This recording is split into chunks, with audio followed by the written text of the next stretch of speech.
So as you add in your thoughts in the Mentimeter, which is in the chat box, then they'll come up on this screen.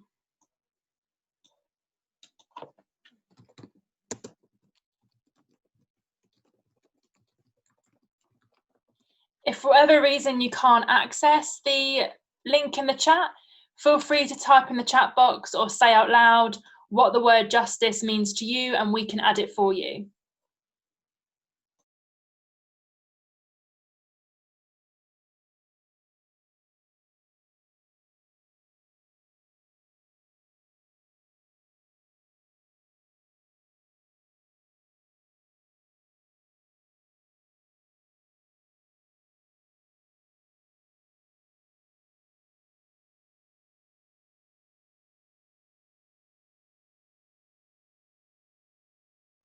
So as you can see, once people have started to add, they'll appear on our screen.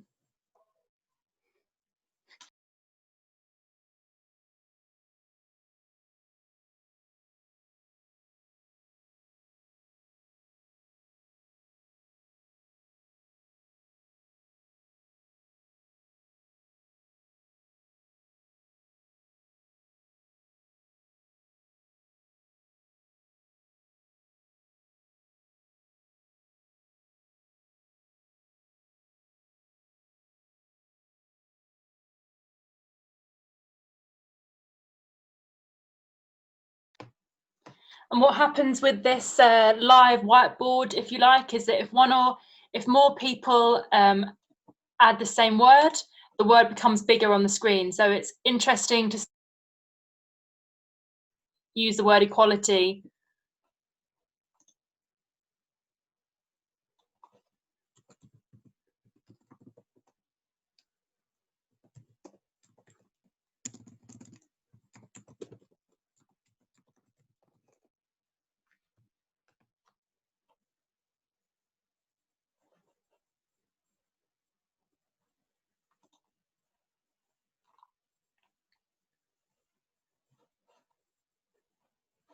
Samuel, give us the shout when you want us to start once the plenary session is over and we can get going.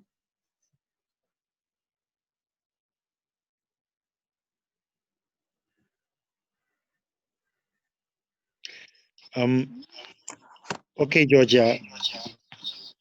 I would think that any moment from now, perhaps in the next, others try to join. So we just give people 1 minute to join, then we can go ahead and start. And I see some of our friends have joined.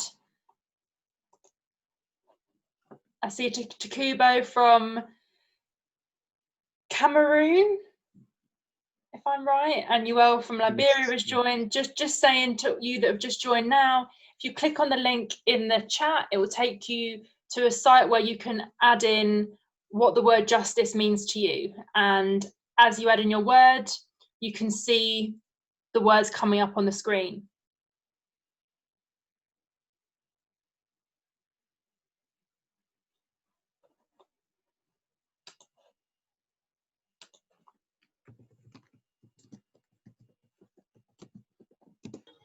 What did he just say, Georgia? If you can repeat over. Yes, sure. So in the chat box, UL, there's a link to something called Menti. Now, if you click on that, it will ask you to say what the word justice means to you. And when you type it in, whatever you write will appear on the screen that you can see in front of you. So what we have here is what the word justice means to people on this call. If you can't access the site, then feel free to just put it in the chat and we can add it in. I can access.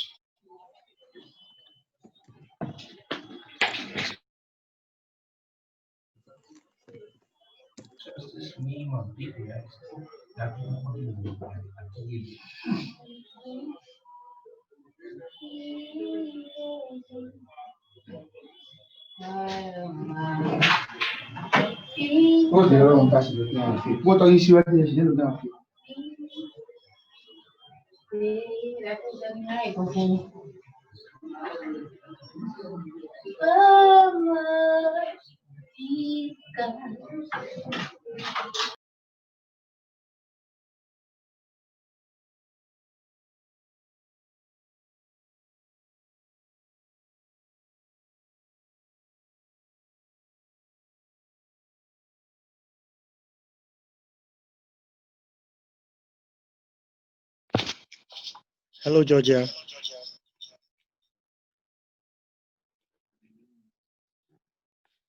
Yes, Samuel. Yes, so I think we can start now. Great. Okay, so hello and welcome everybody. I'm Georgia and I'm the head of activism at the 100 Million campaign, and I'm here with my colleague Sean. Give us a word.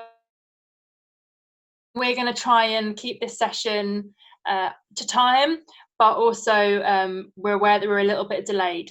So I am just going to share my screen now. I just want to, as we're all, I just want to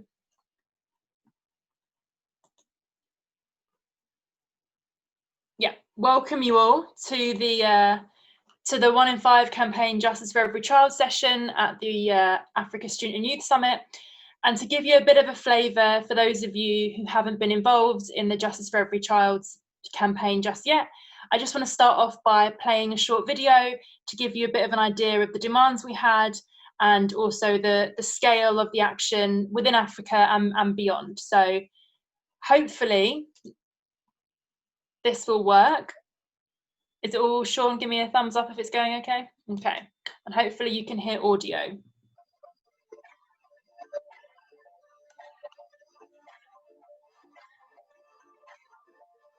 We can't hear audio, Georgia. Do you share screen with computer audio?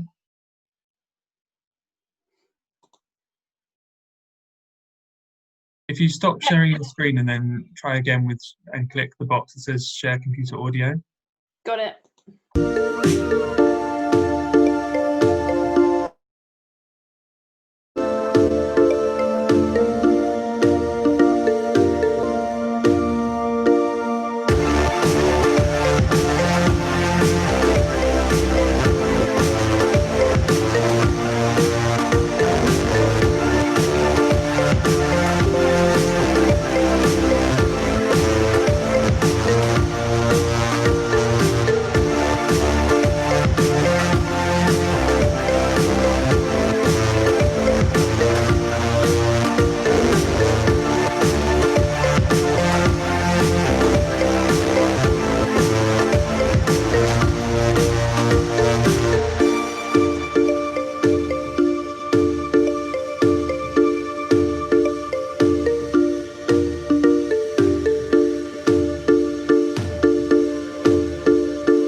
Hopefully that gave you all a bit of a flavour and the kind of energy behind the campaign, and hopefully you saw some familiar faces, if not your own face, in that video. So just to give you a brief 5-minute overview before we hand over to you guys to hear your opinion and your thoughts, I wanted to give you an idea of how the campaign started. So right at the beginning of the COVID-19 pandemic, we saw a lot of headlines and a lot of news coming out, such as this, that not only was the virus going to be the cause of death for millions of people potentially around the world, it was also going to ignite a huge economic and social crisis that was going to push the most marginalized, the most vulnerable, specifically children, into worse situations. So we were told, as you can see, that the proportions, that it will reverse all the progress we've made in terms of eradicating global poverty, and education was going to be in complete crisis. So this was a really scary time for us who work on defending the right to be free, safe and educated for everybody. But at the same time, as we saw all these headlines come out, we also saw similar headlines like this. We saw that the world's richest people were becoming even wealthier during the pandemic. We saw an unprecedented amount of money that was being funneled into responding to COVID. And we saw it really, billionaires just lining their own pockets at the expense of millions of children around the world, their lives, their dignity, and their futures. So we, 100 Million, came together with these organisations. So Asys was a founding partner, as was the European Students' Union, the Commonwealth Students' Union, the Organising Bureau of European School Students, and the Global Teacher Union, EI, to demand justice. So I'm just getting, so we came together to say, actually, during this pandemic that is impacting everyone, but not impacting everyone equally, we must make sure that those who are the most marginalised aren't left behind, and justice, and are those who are least protected get the special protection they deserve.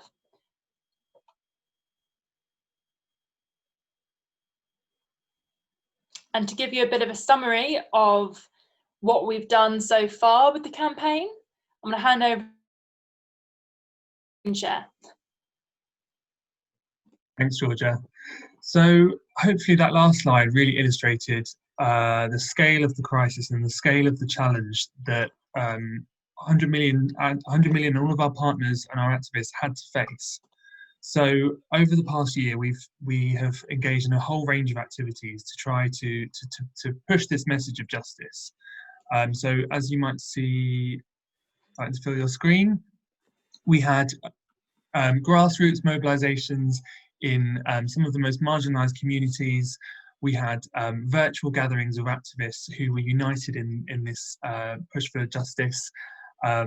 We had in India, we had a Mukti caravan of youth activists traveling from village to village, raising awareness around the dangers of child labour during COVID-19. Big shout out to Justice for Every Child Kenya, which was a massive effort in Kenya to bring together a coalition of youth-led organisations to push this message for justice and make sure that the most marginalised children and young people weren't going to be sidelined during this crisis. We also had some recent high-level kind of global advocacy events around the UN General Assembly and the G20 as well, the G20 Leaders Summit. Around these times, we brought together student leaders and youth activists to come together to put forward a united front and a united set of demands, which you can see in this graphic in the bottom right here. So this has just been maybe 6-7 months. We've already achieved so much, and as we reach the end of 2020, we know that the challenge isn't over, and actually the scale of the challenge is only going to get harder as we move into 2021. So at this point, momentum, and especially in Africa, as we're meeting with everyone from Asys and across Africa today as well. And so what I know, we are speeding through this summary, and we can share this PowerPoint with all of you, and we can also around for more questions, but we really don't want to take up the time that we have together just talking at you. So what we're hoping to build in this session, or start to build in that case, is the come on computer, the 1 in 5 Africa roadmap to justice. Now, what this means, this past year we have tried, we have mobilized organizations, over 50 organizations, youth-led, who represent over 1 billion young people around the world. We have demanded action in every global forum we can, every national forum we can, and yet we've seen that the world leaders have failed to take into consideration how vulnerable children especially are going to be impacted by this crisis. So what we're saying now is that going into 2021, we're going to have to take responsibility ourselves. Like, we can to deliver the justice that is needed. So we're going to have to build that. And 2021 is a key year for us to build back better for a number of reasons. Firstly, hopefully a vaccine is going to be created, and we have to be really strong in demanding that that vaccine is equally accessible for everybody, delivered. But that's going to mean that things are going to start opening up again, governments are going to start opening up, there's going to be a lot of social change as we come out of lockdown, and we need to make sure that justice is on the front lines. It's also the UN year for the elimination of child labour. So it's the first year as the fight to end child labour must be delivered by 2025 at least. So they're dedicating an entire year to try and eradicate this injustice. And also we need to make sure that the SDGs and the global goals don't go into reverse as a result of the pandemic. So many of them, the pandemic has made all of them a hell of a lot worse. If we don't take action next year, there's no chance they're going to be achieved by 2030. And what we need to do for this is, particularly with over all the years we've worked with ASU, but by far the campaign has come from students and youth activists across the continent. You guys are providing the blueprint for other activists around the world on how they can take charge of this campaign. So we're looking to you to help us build a roadmap that you can hopefully implement within your countries, but also provide inspiration for other countries to follow suit.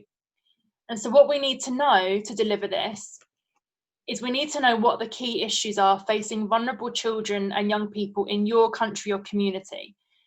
This campaign is not one that has a global agenda that we're going to force on countries. We know that the marginalization and injustice looks very different in each community, let alone each country. So we really want to hear from you all today. What are the biggest issues that you've witnessed during COVID and that you're worried will not be solved next year? And then critically, is what actions can we take that will help end these injustices?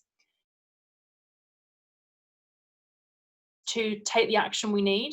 And so we need to demonstrate the leadership that we are asking them to show.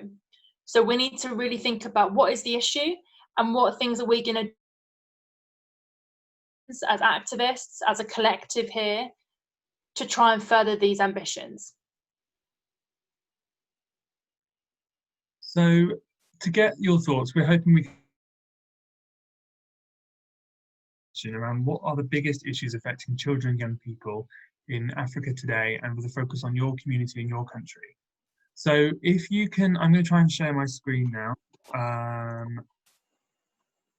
Do that work? Can you see can you see now on your screen the question? So,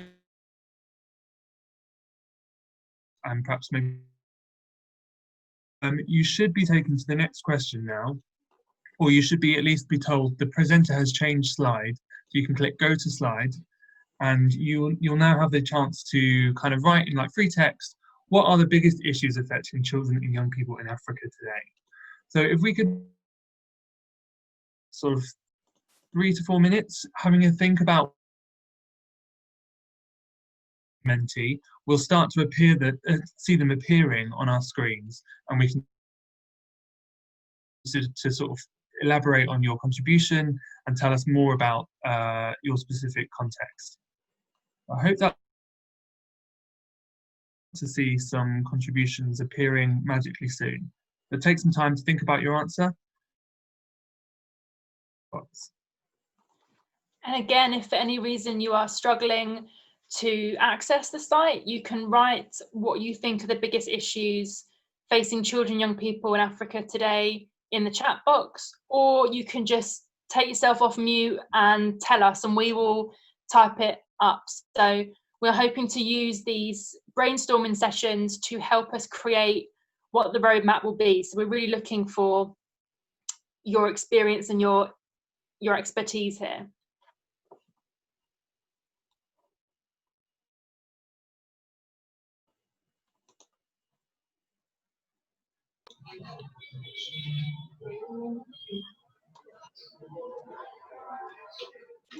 I don't know. Can I just share in a group? Oh. Yeah.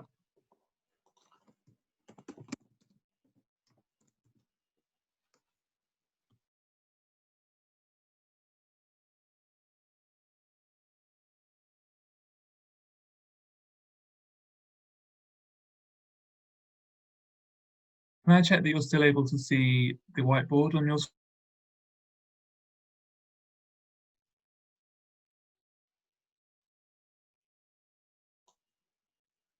So we've already had one contribution come through: poverty, unemployment, equal access to education.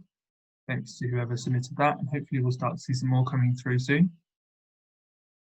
And you can also submit as many times as you like. So if you want to share one specific issue, after that and you thought of something else, you can just keep submitting.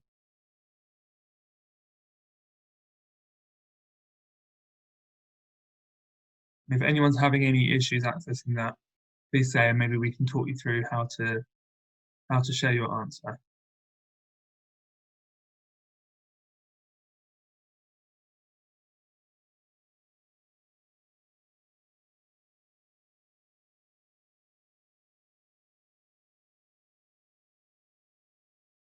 Great to see another contribution coming through there.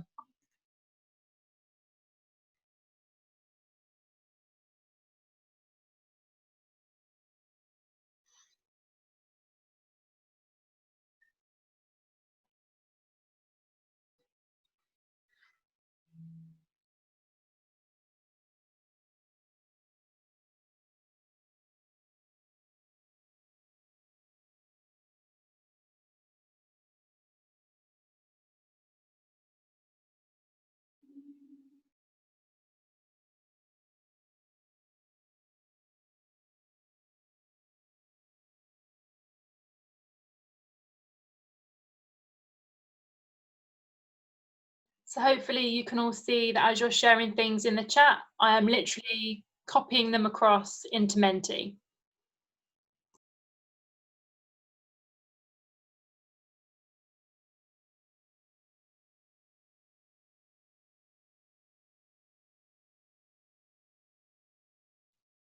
If you're struggling for inspiration, perhaps you can look at other people's contributions and you might find some inspiration from those ones that they've suggested, or you could expand on kind of existing points as well.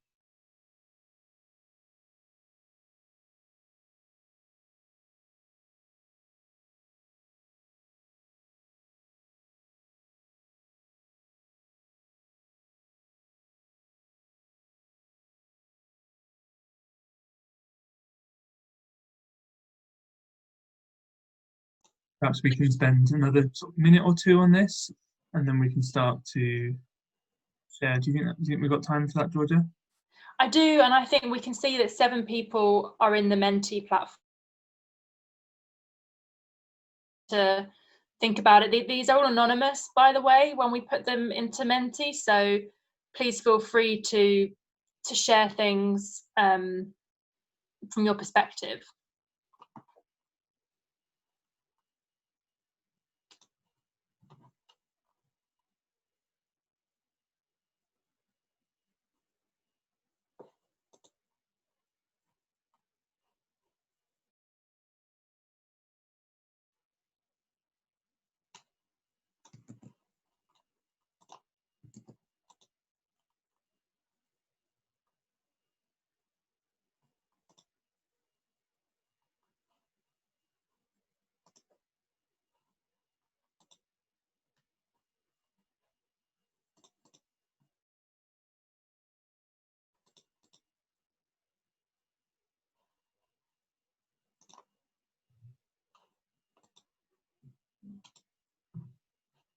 For those who've just joined, I've just reshared the link to take you to our virtual whiteboard. All you have to do is click the link and then answer the question that you should see, which says, what are the biggest issues affecting children and young people in Africa today?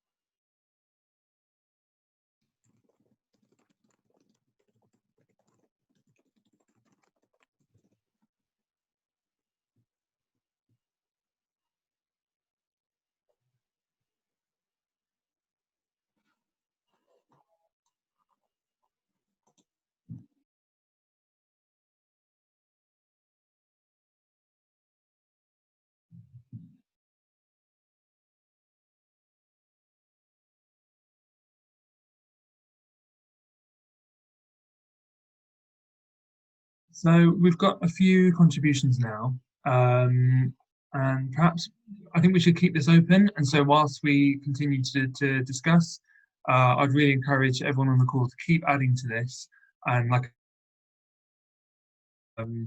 more than one issue if you've already contributed. But perhaps we can pick out some of them that have been added, and if people would like, they can elaborate and expand on what they've already shared. So these are moving around, but so there's inequality and lack of trans. So I've just selected that. You should see it enlarged now. I don't know who made that contribution, but if that was you, would you like to kind of share a bit more about why you chose that one?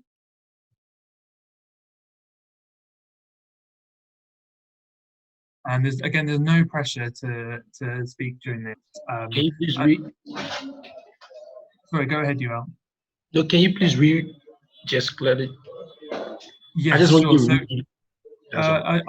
read. I picked out one of the contributions that you should see on your screen now. It was inequality and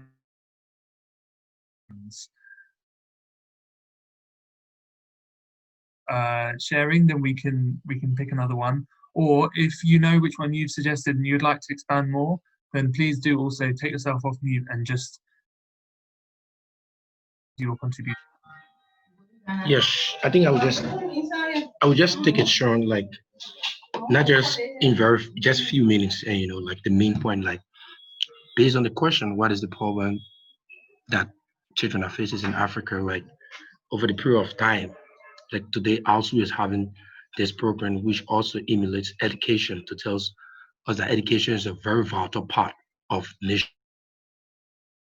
Time in Africa, we have policy decision makers that have not supported education, especially for quality education. And when poor policy comes, it leads to poverty. You find children being on the move challenge. So I just want to get my voices out that Africa needs quality education, not just in urban area, rural sectors. And we need to revamp our education system if Africa must go forward. So, and even looking at Vision 2030 for Africa, the building back to move Africa, liberate the young people through education. Thank you so much. Thank you, Yuval. And I think you made a good point as well about the kind of the wrong priorities that are held by leaders and decision makers as well, and that decision makers aren't really making strong decisions on education policy. So thanks for that. That's a really important issue that's been raised there. Again, just a reminder to everyone on the call, if there is one that you've shared that you want to share, please don't feel like you have to wait for me to pick it out. Feel free to take yourself off mute and tell us a bit more about why you've chosen your issue and what the kind of the background behind that is. We've got an interesting one here, mental breakdown, which I assume is around sort of like mental health and the challenges that children and young people are facing in Africa around their mental health. If that was someone on the call who suggested that, I'd love to hear more about why you've chosen that one. So feel free to take yourself off mute or share it in the chat box. So that was Mary, but I can't see her on the call right now. Maybe the internet has dropped off. Okay, well maybe when she rejoins us, we can invite her to share a bit more about. Eunice, you were the first one to respond. So would you contribution on poverty and unemployment specifically?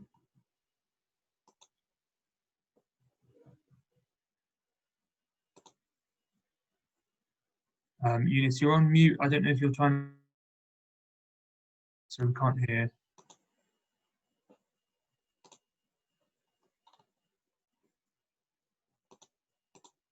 Looks like we're not able to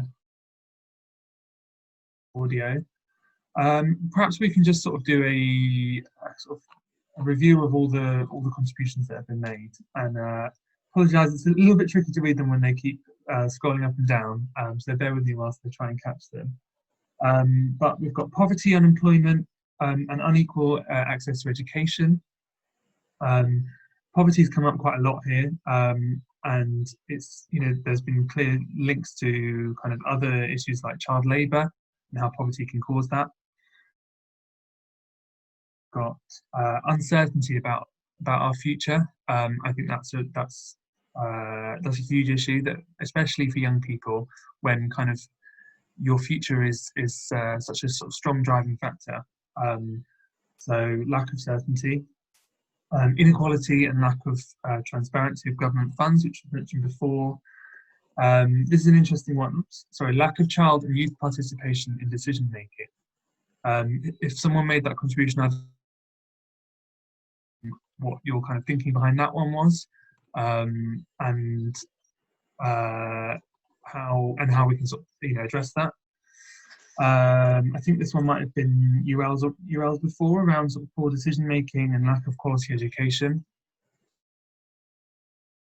Here, again about sort of decision making and sort of effective policy making. So sort of good governance, I guess, is a strong theme that's coming out here. And I think I'm conscious of time as well. I just saw we're running very short. If the next sessions start on time, we'll be in trouble, and I don't want to be on Peter's bad side.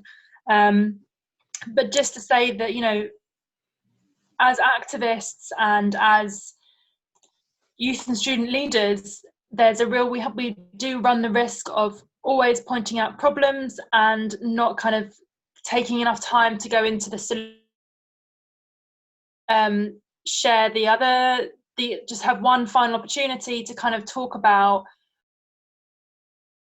different issues we've identified here, thinking about what actions we could take in our capacity as unions, as young people within our communities, within our own countries, to try and amend this. So thinking about the Girls Back to School programme that ASU runs, which is working in communities, making sure that children are going to school and that parents decide to send the girls back next year as well.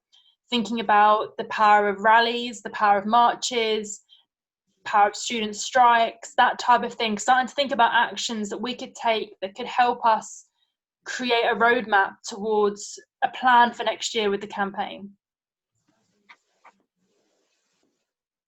So perhaps we could move on then to our sort of next question that we're going to invite people to be taking.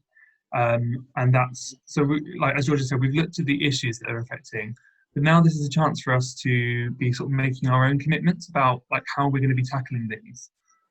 So if you bear with me, I'm going to share another link for us to be answering the next question.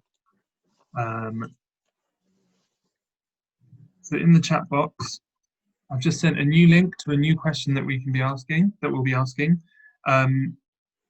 which is, what's the one thing that you can be doing in your personal capacity to tackle these issues and deliver justice? You can provide a short answer. I'm going to change what I'm showing on my screen now, so you'll be able to see the live results coming through. But if you're struggling again, maybe sort of see what other people are suggesting and take some inspiration from that. And we can also discuss some of the other examples that we've seen this year that maybe you can also pick up and sort of take forward in your community. So I'm presenting.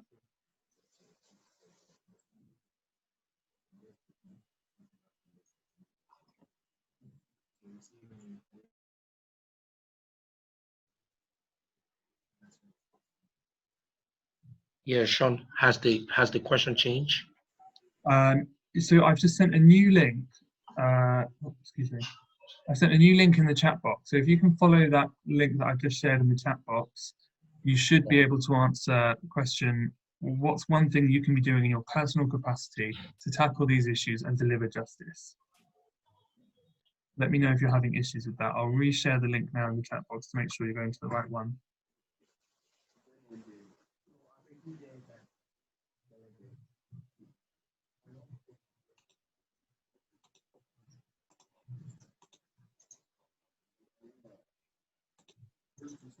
And just to remind you of some of the actions that we've seen so far this year. So we've seen examples in kind of rural northern Nigeria of engaging with children who are not accessing education and who are experiencing, extreme marginalization, engaging with them, making them aware of the campaign and actually mobilizing them to take offline action in their community. That's a really strong action that one of our activists has taken. Other activists and groups and leaders have written letters to decision makers. So it could be your local representative, it could be sort of your national decision-making organisation, sort of issuing your demands. There are things you can do on social media. So you can be sharing just like images and messages in support of the campaign, sort of build support. You can be engaging directly with decision makers via social media. That's another thing that you can be doing. The kind of the scale of your action that you can take can be big or small, and often it's more sensible to start off with something like that you'll be able to do, something small, and we can think about it as a journey, and we can go go up a sort of staircase where we can start. But maybe today it might be something small that you think you can be doing. So we've already seen a student strike until all children are in school, which is a really bold and an exciting action that I'd love to see. I'd love to hear more about. Hopefully people on the call have kind of been inspired to sort of think of other actions that you can be doing in your community. It could even be, speaking with a head teacher at school and discussing inclusive education and what the school can be doing to open opportunities up for all children and young people. I'm keen to hear what people on here think, and also thinking about, we've been told over and over again in this summit and beyond that students have been on the forefront of movements for justice for generations, and there are tactics that you'll have as activists that you use in your union to demand change. And a really important part of these sorts of sessions is sharing with each other what tactics have worked really well for you in your country, so that other people can learn from your experience. So I see Abubakar's here from Nigeria. Very recently the End SARS protest was happening. That was a very physical demonstration of demand that was talking about people getting on the streets and making the injustice very visible. And that's something to think about as well, that often those who are most excluded are not seen by the majority. So making injustices very visible. There's also people here that I know do really great work on a community level. So just talking to parents, talking to community leaders, get their support in some key processes. So just if anyone here, and I know you're all being shy because I know that you've all been incredible activists in your own right for various issues, and we really want to learn from what types of things you've done. So please feel free to take yourselves off mute and talk about how you have furthered justice in your country. It doesn't have to be related to children. It's the tactic we're looking for. So the actual thing you did that actually we can apply.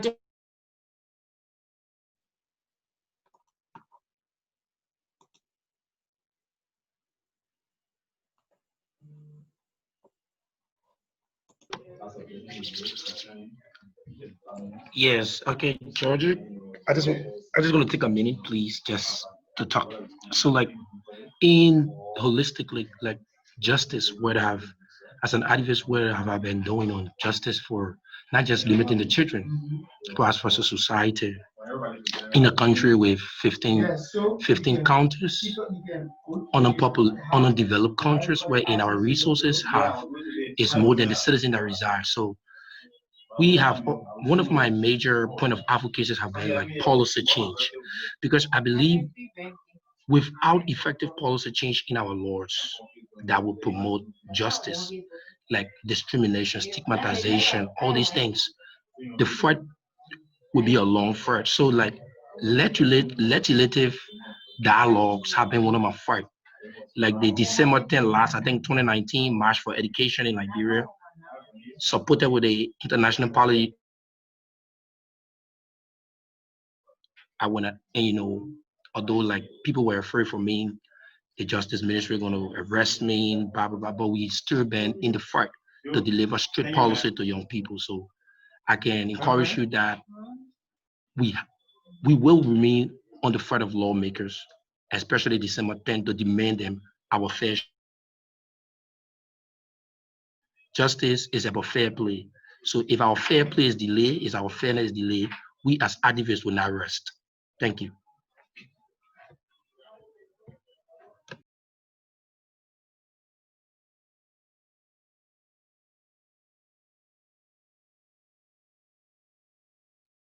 Georgia, sorry, you've been on mute.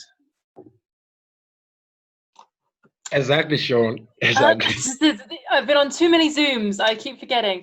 Yes, I was just going to say, UL, the work you've done in Liberia, yes, you've been very focused on policy change because you're right.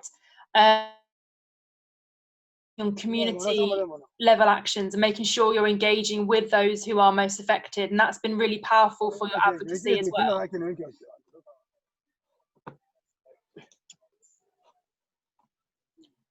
Abu Bakr, do you want to say something?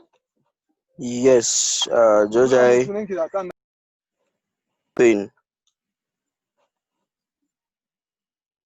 Hello.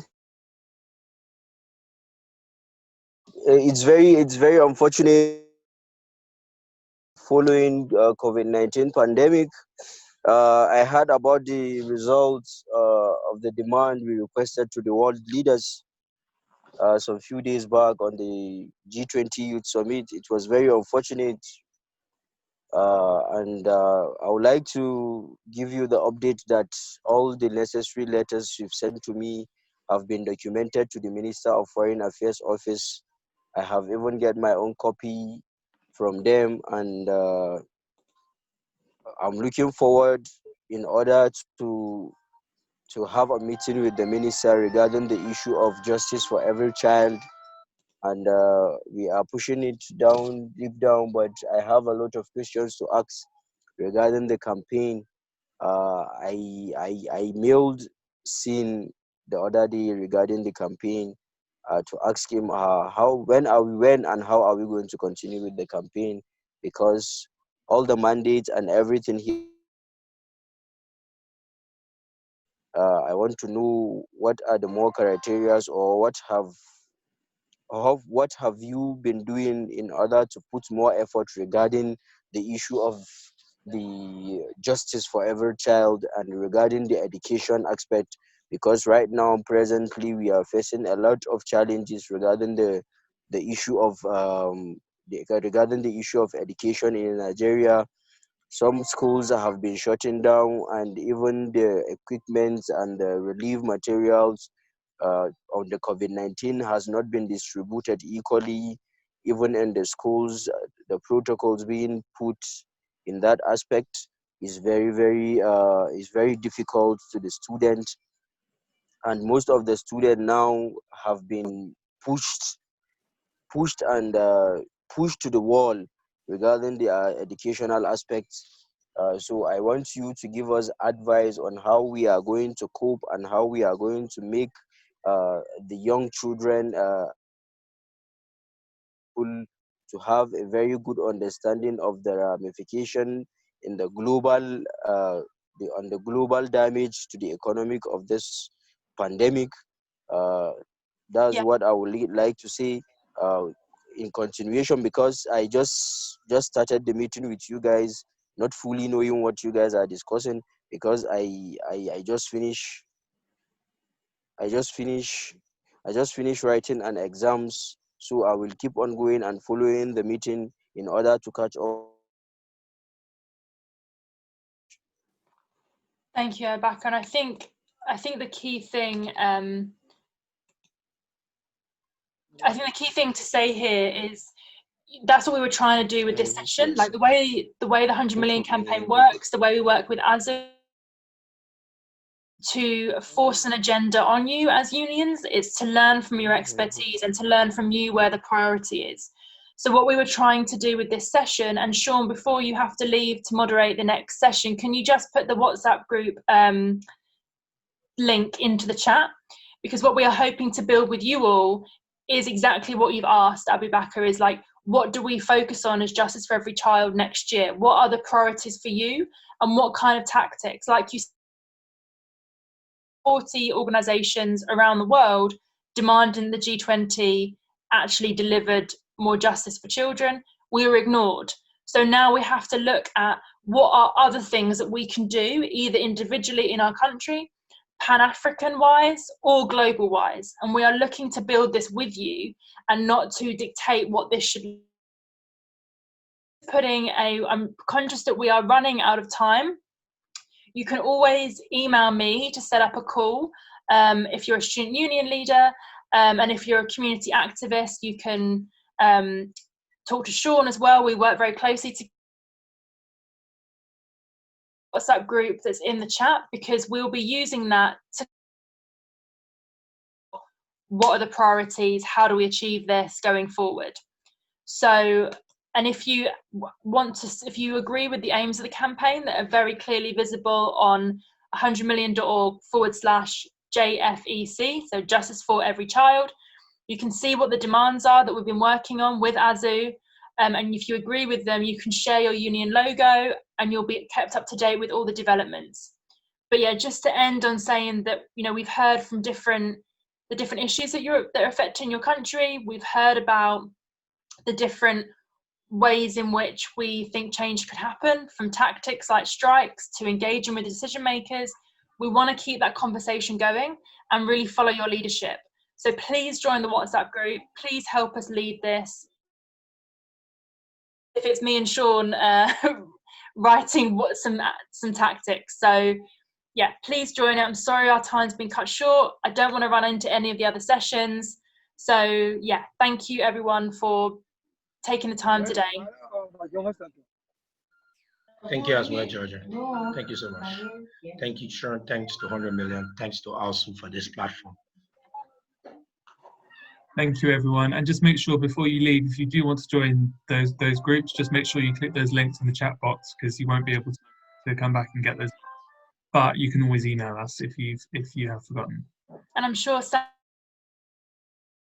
that as well. Thank you very much, everyone.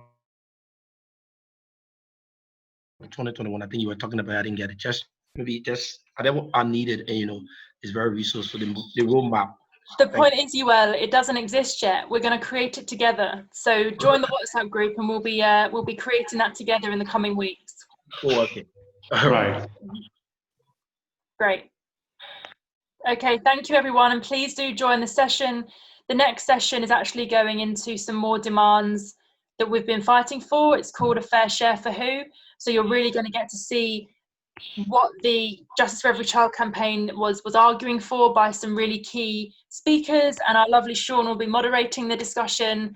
Our Director of Policy, who wrote the demands, will be speaking. So please do join that session to hear more in depth, and hopefully what you learn from that will help inspire you on what the roadmap should look like. So yeah, thank you everyone.